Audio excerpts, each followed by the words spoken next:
안녕하세요. 건강의 달인 건달입니다. 운동 좋아하시나요? 저는 개인적으로 운동을 좋아하지는 않습니다. 의외시죠? 체질적으로 열이 많아서요. 대사가 많은 편이고요. 여기저기 강의를 다니다 보면은요. 움직임이 많기 때문입니다.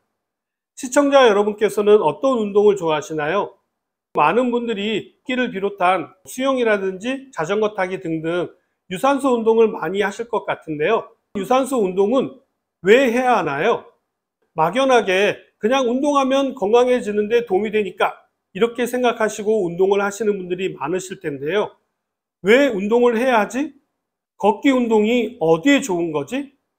이런 생각해 보시고 운동하신 적은 있으신가요? 아마도 없으실 겁니다. 그래서 오늘은요, 유산소 운동을 왜 해야 되는지, 정말로 꼭 해야 하는지에 대해서 말씀드리도록 하겠습니다. 운동에 대한 잘못된 정보부터 바로 잡아 드리고 싶은데요.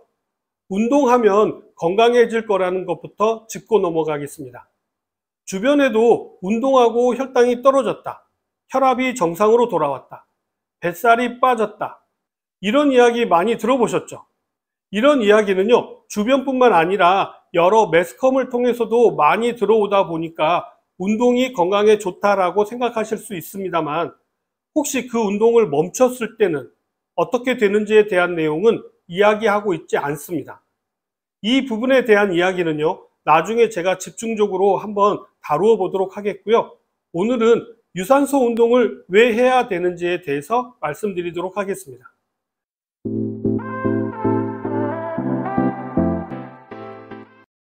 현대인들은 많이 바쁘죠. 그러다 보니까 시간이 없는 분이실수록 시간이 생겼을 때 유산소 운동을 하기보다는요, 무산소 운동에 집중하는 경향이 있습니다. 무산소 운동이 조금만 해도 힘이 들고 운동한 느낌이 들기 때문이겠죠.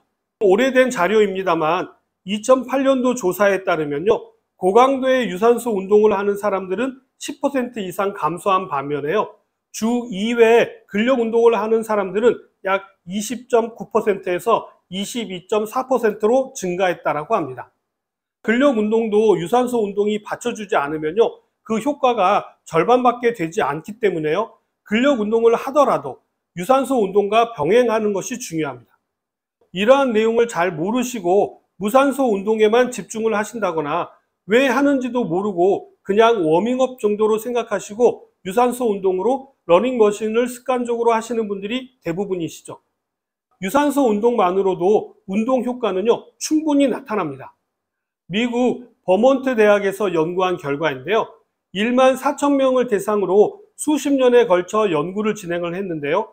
유산소 운동을 열심히 한 집단은요, 다른 집단에 비해서 폐암에 걸릴 확률은 55%가 낮았고요. 대장암에 걸릴 확률은 44%나 낮았다고 합니다. 유산소 운동의 효과는 이뿐만이 아닌데요. 고혈압을 비롯하여서 심근경색, 협심증, 심혈관 질환 등의 위험이 감소했고요. 당뇨를 비롯하여서 대사증후군을 예방하는 데도 도움이 되고요. 당연히 심폐운동이다 보니까 심폐지구력이 향상되고 암을 발생하는 위험도도 낮아진 것으로 나타났습니다. 어떤 유산소를 하면 좋아지는 걸까요?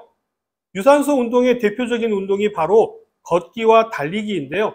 각각의 장점과 단점에 대해서 말씀을 드리자면, 걷기의 장점은 연령과 상관없이 누구나 쉽게 할 수 있는 장점이 있습니다.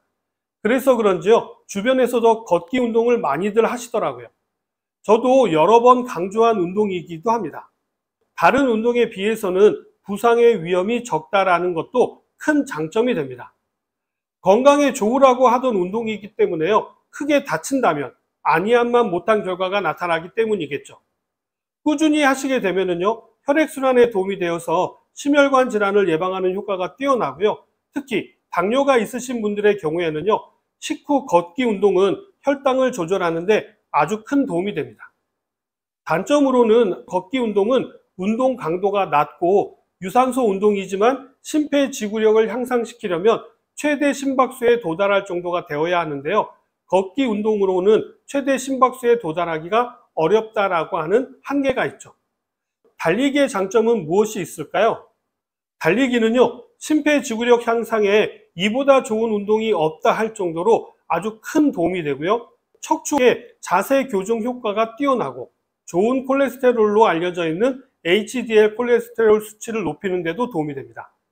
나쁜 콜레스테롤로 알려져 있는 LDL 콜레스테롤은 낮추는 약은 있지만요, 아직까지 HDL 콜레스테롤 수치를 높여주는 약은 없거든요. 그렇기 때문에 달리기 같은 유산소 운동이 필요한 것입니다.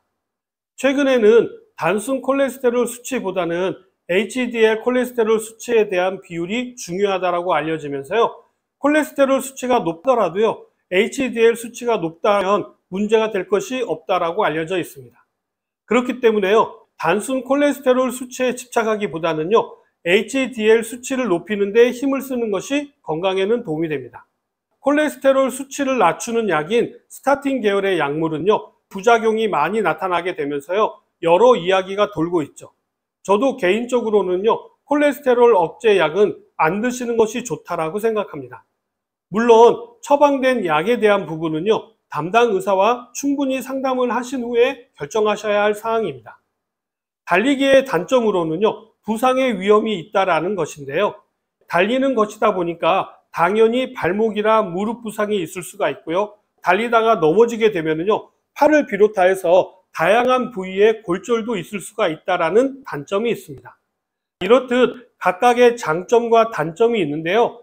이러한 유산소 운동의 장점만을 집중해서 할 수 있는 운동을 소개해 드리도록 하겠습니다. 제가 개발하고 제가 자주 말씀드린 3분 걷기, 1분 뛰기입니다. 걷기와 뛰기를 반복하게 되면요, 두 운동의 장점이 시너지 효과를 내게 되는데요. 자신의 컨디션에 따라서 시간은 조정하시면 됩니다. 그러나 3대 1이라고 하는 비율만 잘 지켜서 하시게 되면요, 따로따로 운동하는 것보다 훨씬 더 좋은 결과를 얻게 되실 것입니다. 처음 3분 걷기, 1분 뛰기가 어려우시다면요, 5분 걷기, 1분 뛰기 또는 30초 뛰기부터 시작하시면 됩니다. 점점 시간을 조정해서 3분 걷기, 1분 뛰기를 하시면 됩니다. 2분을 뛰고 싶으시다면요, 6분을 걸으시면 됩니다.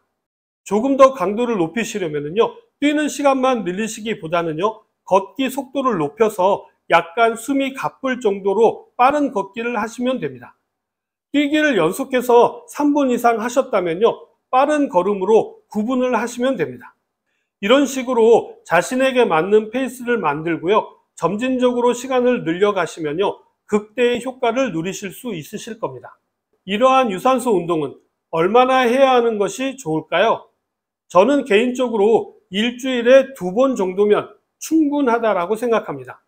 대신에 시간을 길게 가져서 충분한 대사가 이루어질 수 있게 하시는 것을 추천드립니다. 일부 분들은요, 매일 꾸준히 하는 것을 권장하지만요, 저는 오히려 근력 운동을 파트를 나누어서 매일 하시라고 말씀드리고 싶고요. 유산소 운동은 한 번 하실 때 충분히 하셔서 땀을 내는 것이 체지방을 줄이는 데도 도움이 되고요, 심폐지구력을 키우는 데도 도움이 된다라고 생각합니다. 어떤 운동이든 꾸준히 본인에게 맞게 하시는 것이 중요하겠죠. 너무 무리하지 않게 하시되 점진적으로 강도를 높여서 진행하시면 체력은 물론이고요, 건강까지 챙길 수가 있습니다.